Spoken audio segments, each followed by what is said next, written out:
Back with you tonight on In Focus, Newsroom Africa, Channel 405. Thanks for staying on. The ANC has launched its election manifesto for the November municipal elections. But how different is this one from the previous manifestos the governing party delivered? Here to talk to us about that, I'm with our editor of politics here at Newsroom Africa, Sbu Ngalwa, and we'll be joined now by political analysts, Professor Sipho, Seepe, and Professor Lesiba Tefo, to give us a sense of what they picked out of this manifesto. Prof. Seepe, good evening, and thank you very much for your time tonight on In Focus. Has the ANC shifted its policy position much since the 2019 elections and maybe even 2016 elections? Well, the answer is definitely no. And I think the ANC comes in here more as a weak party for a number of reasons. First of all, it comes after we've had the state capture. It comes also after you've had the Afro barometer talking about corruption having increased under Ramaphosa as well. And it comes also after the ANC had been in power for a long time. When you listen to the ANC making those promises, you could actually be forgiven to think that this is a party that has not been in power. So they are weakened by the fact that they come in as a party that has been in power for a long time. And when you listen to their promises, they sound like a stark record. So there's really nothing new that they've actually put on the table. And even the claims that the president is making are not borne by people's experience. For instance, he talks about the turnaround that has happened in the state-owned enterprises. And yet people know that since 2018, we've experienced load shedding. And people like Brian Molefe had even suggested that load shedding actually came when he took over, that when they were there was no load shedding. So, and they talk about the NPA. The NPA has not shown any sense of effectiveness. Instead, we found them bungling. I mean, if you take the case of the Duduzane Zuma, who was arrested when he came to bury his brother, only to find that there was no case. So you can't say a party, an agency that blunders like that is actually being really effective. So there are these issues that people are saying, but we've had this before. How many times should we give the ANC an opportunity? But what is most important is to understand that this is also a party that comes to elections weak within itself. I found it very interesting that you had COSATU today, and when the ANC has failed to pay its own workers, you would have thought that the COSATU would have actually have said, if you can't take care of your own people, your own comrades, and pay them on time, why should we have actually believed in the promises? And these are the questions that people are asking, that charity begins at home. If you can have your own workers not being paid for 3 months, that does not send a clear message of a commitment. But nonetheless, this election year, the ANC repeats what it has done. But what we cannot take away from it are some of the claims that they had made in the past, like provision of water, except that there's no water right now, or people are not able to pay water. Electricity, except that people are not able to pay electricity, and also the electricity is not reliable. The issue of roads. Actually, the president, as was narrating what people want, interestingly, he was also pointing out all the failures in all those areas. So it is a very difficult challenge for the ANC at the moment. Is it, Professor Tefo, a lack of vision or a lack of imagination on how to create a viable local government? I mean, it seems it's a repetition of the same old promises. We'll fix leaks of water, we'll ensure that the roads are paved. Some are tarred. We'll ensure that we do the one that keeps coming up, a lifestyle audit of the mayor. I mean, these are things that they always promise, but in practice, you just really never see them being done.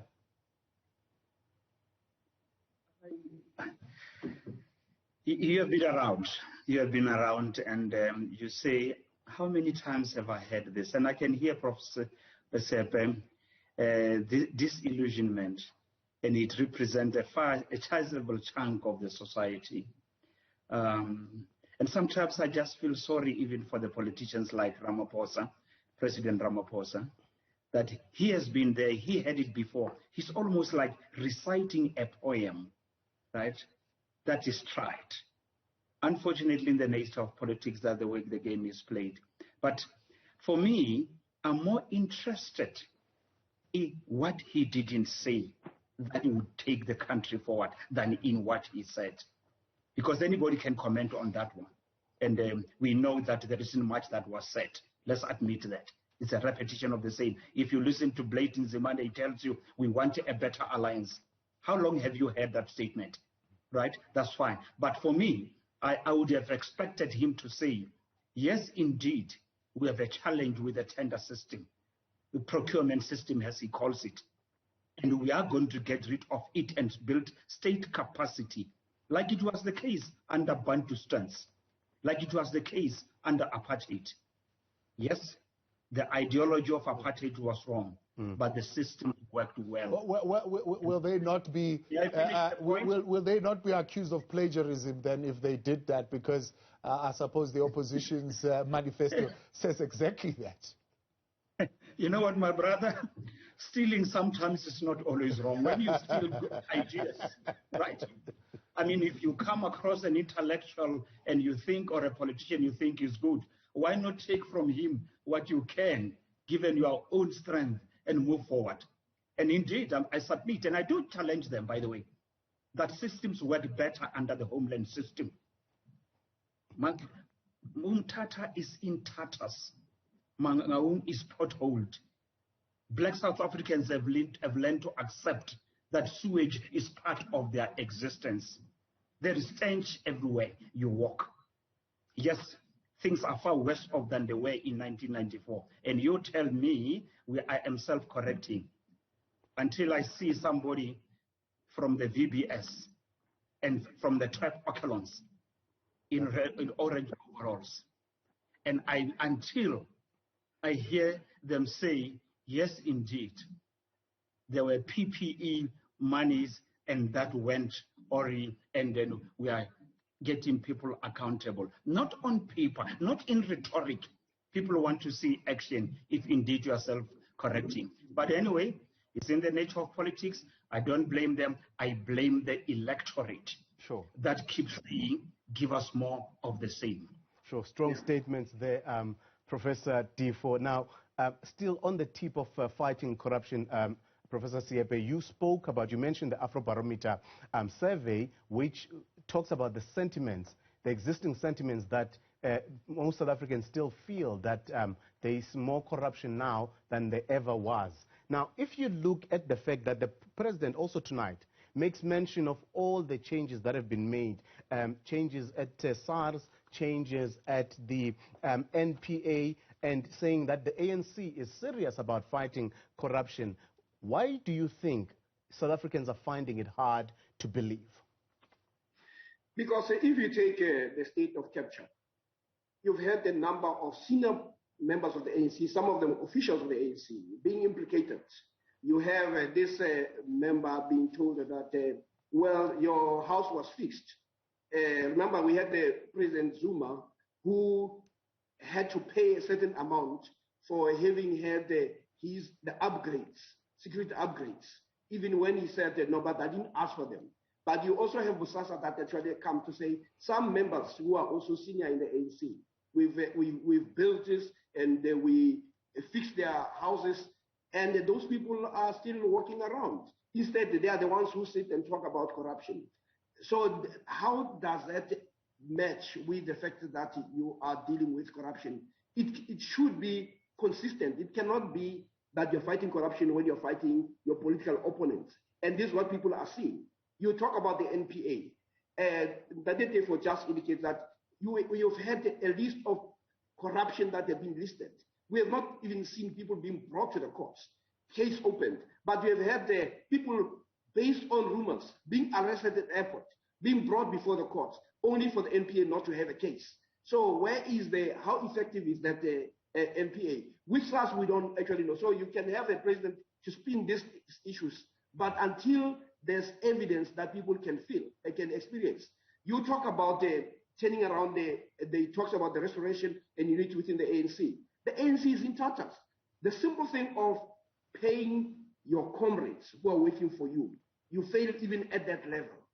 The submission of candidate list so that your party can benefit. You fail even at that to do it on time. Yes, you can claim that you are a bigger organization, but you had 5 years in which you know these things are coming. So all I'm simply saying is that there's evidence that suggests the opposite. You talk about the issues of potholes. I mean, you don't have to wait for elections to come and tell people that you'll fix the potholes. The president was in Soweto, and there was a problem with electricity. And he told the people that, no, don't worry, I'll fix it, I'll call ESCOM. But the question people are asking, why didn't you call ESCOM? Why do you wait until you come to us? So these are the issues that, unfortunately, people are simply saying, but you've been there for a long time. These are not new. You've said these things before. Like as I say, you must give credit where it's due. The ANC was able to put all those things, the houses that have collapsed. It was able to put the water as promised, but there's no water, or people cannot afford to pay water. They were able to put electricity, but the people they're in darkness. So you need to be consistent. You must be able to say yes, evidence, other than simply what Tefo say, rhetoric. Rhetoric is not what people want to buy. Prof. Tefo, we're going to let you go in a moment. Professor Seepe, you'll stay on with us. But the question for you, Professor Tefo, as you part, you either use a manifesto to look at a party prospectively, in other words, find out what that party will do in government. We already know what the ANC has done in government. So it's supposed to really be used retrospectively to check if the party has kept its promise. My question is really, how many citizens are actually going to use this document as that, and therefore this would, in a way, influence their perspective of the party going to the November polls? Yes, what a good one, a good question. How many in there are going to read that manifesto and understand what it means? That's one. Are they capable of reading it anyway? You cannot shy away from the fact that a certain level of educational modicum is necessary if you want to build a capable, competent state in the modern world in which we live. Yes, I hear the president say we are no longer going to elect people on popularity. But for how long have some of us, including the men in front of me, Prof. Seepe, have we been telling them, get rid of data deployment? Right.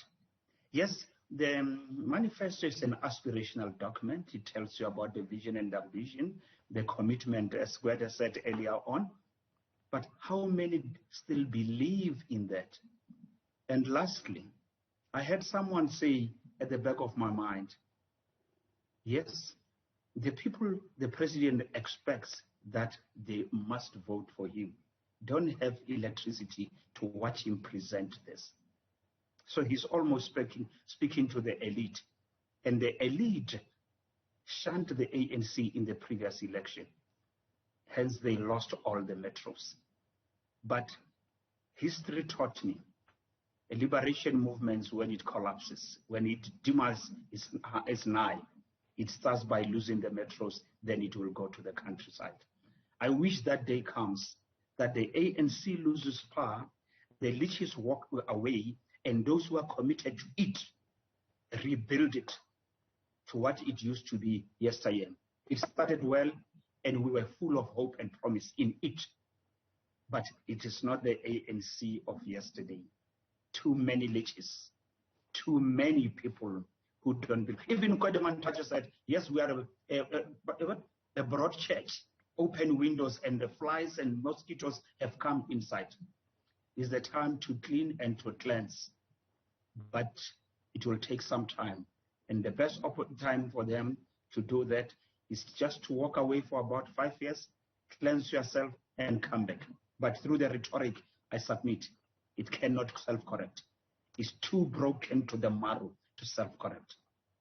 Professor Lesiba Tefo, appreciate your time. Thanks very much for joining us. Prof. Seepe, stay on. We'll continue with you when we return. And our editor, Politics, here at Newsroom Africa Channel 405, Sbu Ngalwa, stays with us as well. Let's hear your views. You can send them through 072-110-5584. Were you listening to the manifesto launch, and do the promises made by the party align with what you believe the promises should be, or the commitments should be? Let's hear those views tonight. We continue on In Focus in a moment. Focus tonight, live with us is our politics editor, Sbu Ngalwa. We're joined now by the politics editor at News 24, Qaanitah Hunter, as well as political analyst Ongama Mtimka. Still with us, Professor Seepe, and of course the ANC presenting its political offering, or shall I say promises or commitment, or whatever it is that you want to call it tonight, and getting some analysis. But also we want to take a step back and look at what has been said by other parties compared to what we heard tonight from the governing ANC, and whether there is pretty much a shift in any of the policy preferences that the other parties also presented. Good evening to you all, and Ongama, thanks for coming through, and Qaanitah, and Prof, thank you for staying on. Prof Seepe, maybe let's just get back a little bit to the previous conversation we were already having around the ANC and its commitment to say we have chosen the best leaders because we have now put in place this oversight of candidates. Now, you mentioned earlier on that the ANC is in tatters, a party that's in tatters, saying, well, we are able to conduct oversight and make sure that we choose the best leaders in communities. They've been talking about this new approach as particularly the one that is going to renew and rebuild local government. How confident are you in that process? Well, I mean, you need to look at what has happened at the national level. You had the president making some promises that things will be very different, that we expected that when you have a new president, you will also have a new broom that will sweep clean. But what you find is that you find the recycling of the same people. You had the reshuffling, and if you listen to people's comments, very few people were actually impressed with the changes that occurred. It was simply a shifting. People who were already there, and even the ones that were brought in, are not the type of people that you say, oh, this guy or this person brings a lot of confidence in the things being different. So if at the national level, there's a sense of recycling of the same, you are not going to expect that at the local level it's going to be different. But also you're faced with a situation where in the ANC there's a hierarchy. And what they may have done that we hope they've actually done that is different is where you allow people who are members of the community, but this is what Kgalema had proposed, that even those who may not be members of the ANC can run on the ANC ticket as long as they are chosen by the people. But I don't think that would have happened. But if you're going to have the same members of the ANC who see being councillors as an opportunity to earn money as opposed to provide service, then you're going to have more of the same. So we will only see when that happens. But unfortunately, the ANC's problem here is that it comes as a party that has said this a number of times. It comes as a party that has been given a lot of opportunity. So there must be something beyond simply repeating. And when it comes to also identification of a list of issues, those are issues that all other parties can list, because all of them are trying to woo the same electorate who live in the same communities affected by all those things that the president has mentioned. Yeah. Now, Ongama, the president here says, we have made mistakes. He says that they have not always put the best candidates in position, and that the party has been slow in dealing with allegations of corruption within the party. Do you think that admission is good enough? Or are we at a point now where the electorate are simply tired of the empty promises and acknowledgements when nothing happens of it?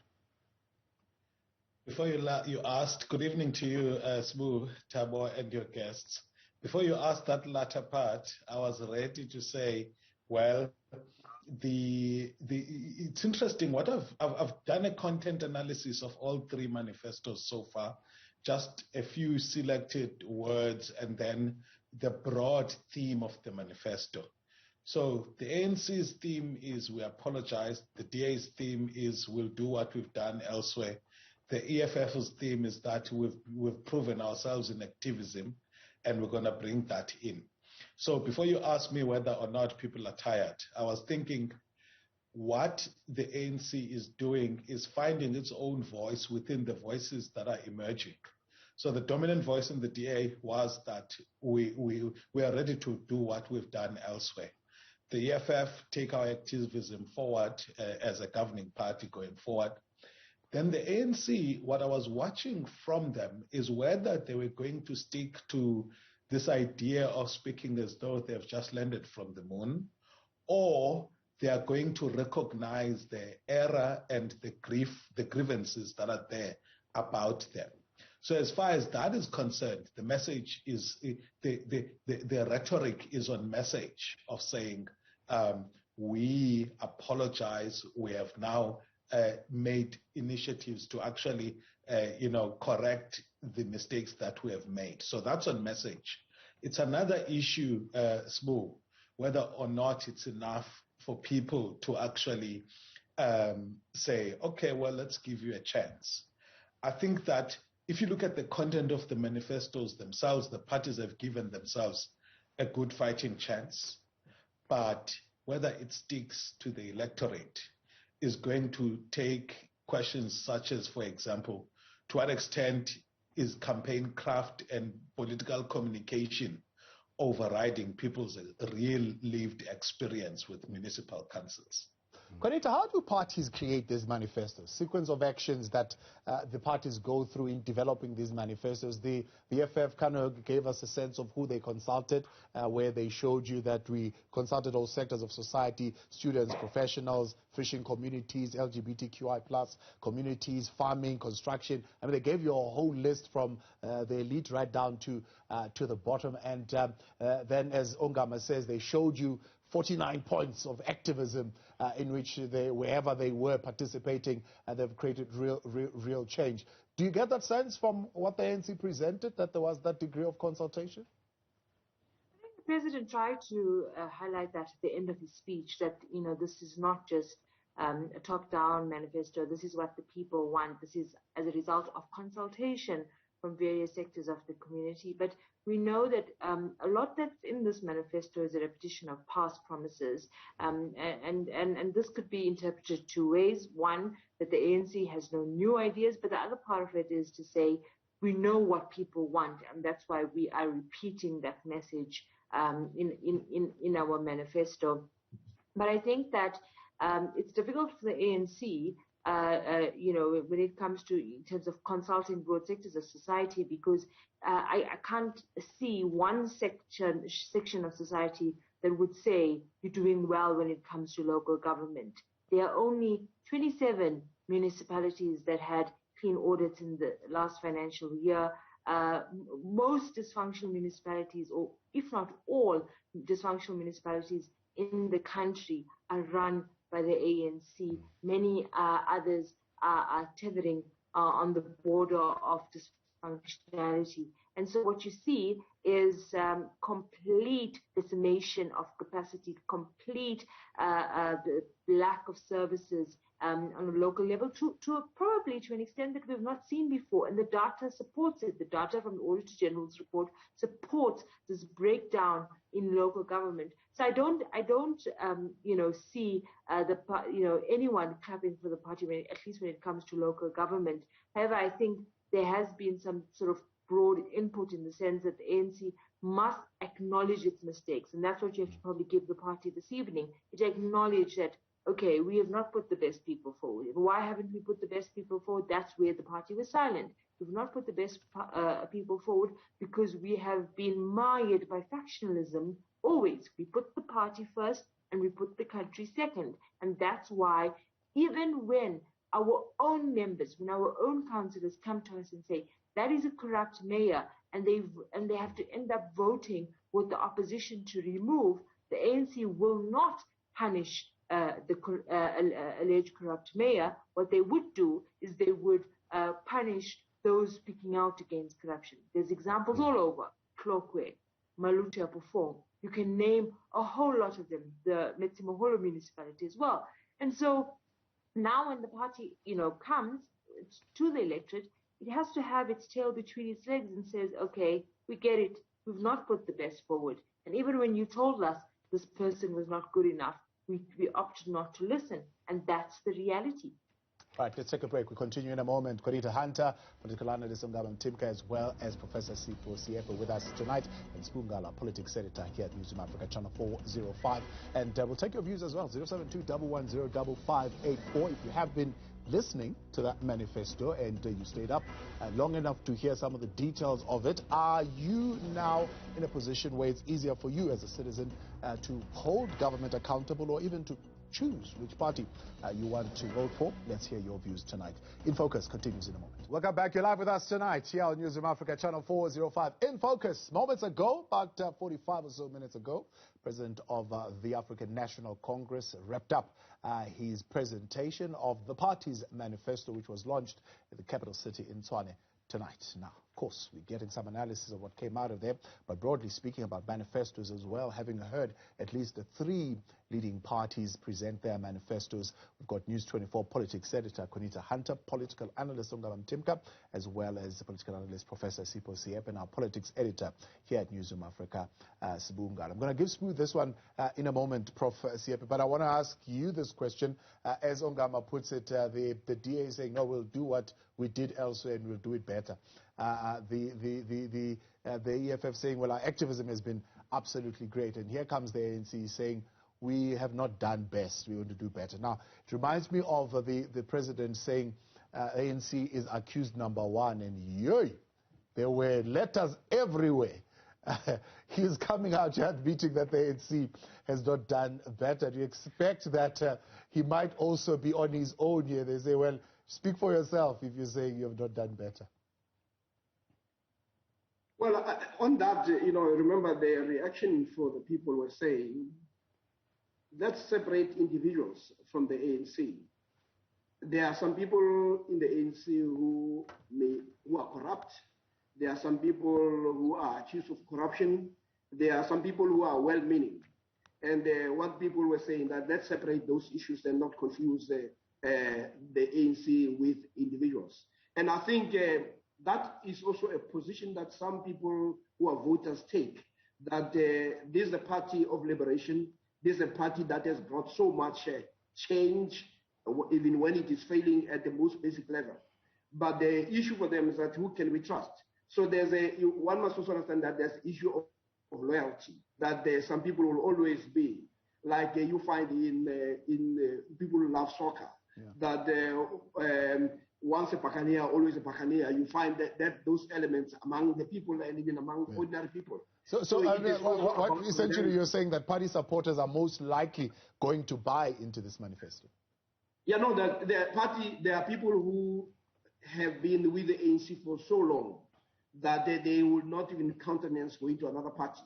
But they are also saying the better the devil you know than the devil you don't know. And that's why the ANC goes also to say, folks, we've made mistakes. We are going to correct them. They know that they are appealing to those people who are normally diehards. But there are also some people who are simply saying the ANC does not own us. It may have been the Liberation Party.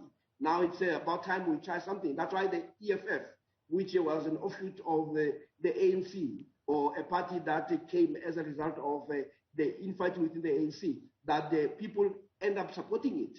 That's why there were people who supported COPE, although it, through its own infighting, collapsed immediately. But South Africans are willing to try to have other parties. Actually, I was very surprised also with the DA when it made inroads during my man's time, that in Soweto, they held an election rally, and there were thousands of black people who had gone there. And for me, who had grown under apartheid and under the black consciousness, it was something that I could not imagine black people going to support the DA.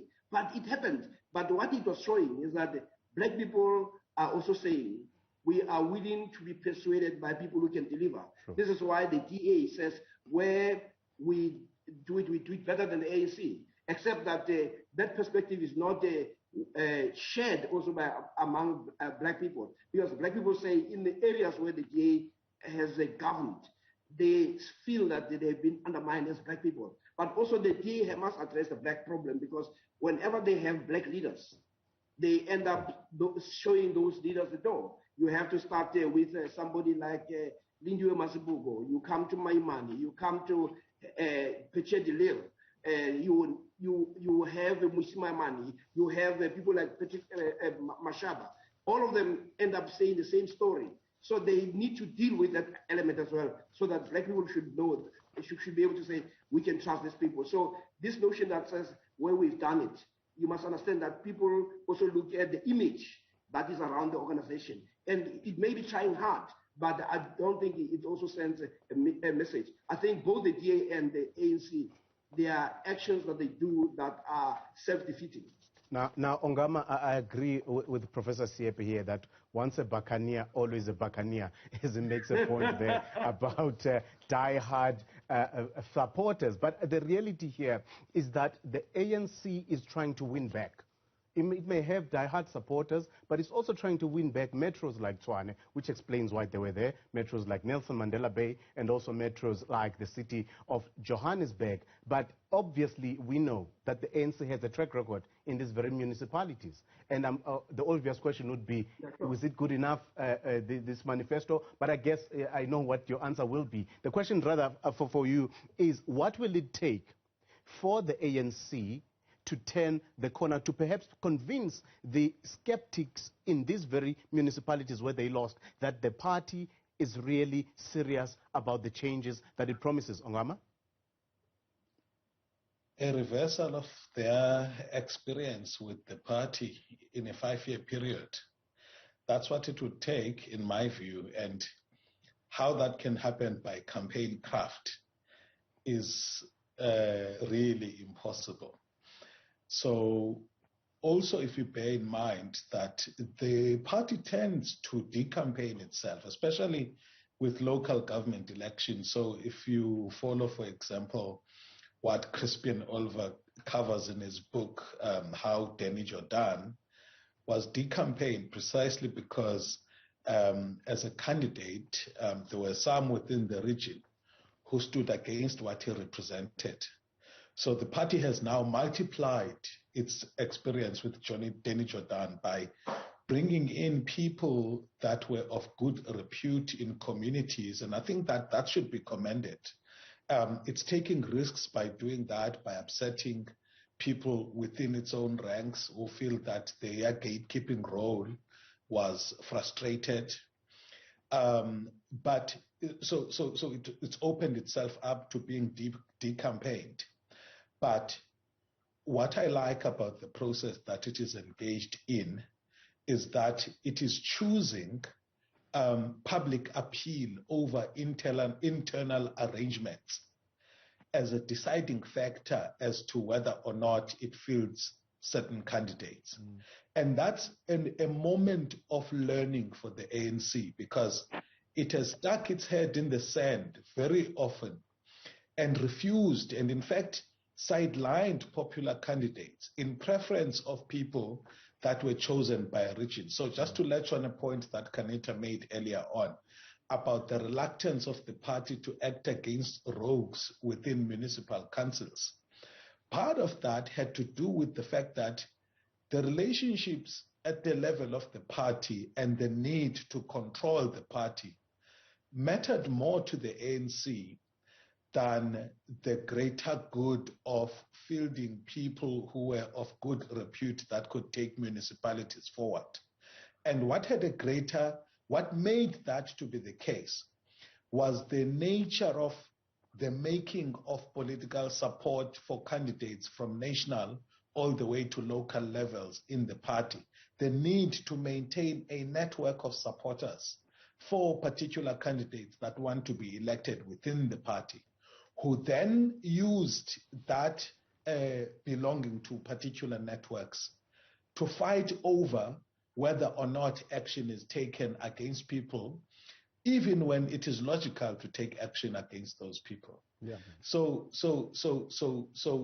I'm saying, I've said that to say, it's commendable that now the party has gotten to a stage where it's actually boldly taking decisions that can, in fact, appeal to the wider society, even at the risk of weakening itself as far as internal unity is concerned. Now, my response again to your original question is that if the ANC wanted short-term gains from that renewal process, it's not in it for the right reasons. So my view is that it must withstand both electoral losses from 2021 and 2024 and continue along this path of building a party that's more sensitive to voter concerns than internal dynamics.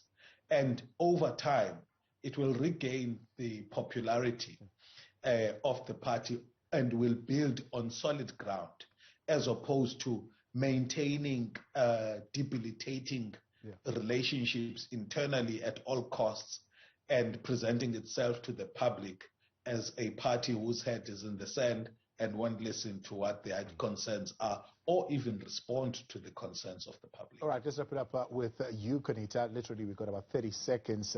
I think Ongama has already touched on one of the aspects of my question. Parties use the manifesto to speak to voters by and large, but also to address intra-party coordination. But the third one is to also communicate to their alliance partners. Do you think this particular manifesto touched on all three?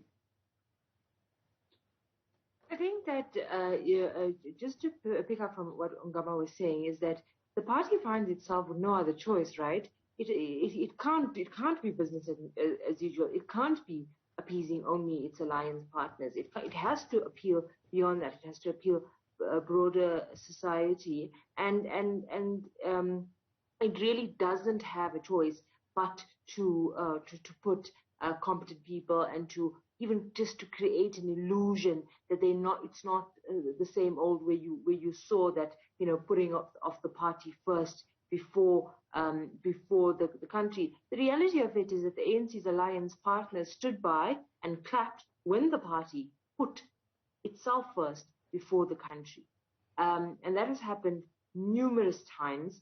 And I think that they've all come to the realizations that the sort of self-serving history that will ultimately sabotage them, as you've seen in the 2016 local government election. Unfortunately, we are completely out of time. I appreciate you all for coming through. Professor Sipho, Seepe, Ongama, Mtimka, as well as Qaanitah Hunter and Sbu. Much appreciated. Thank you very much for joining us this evening.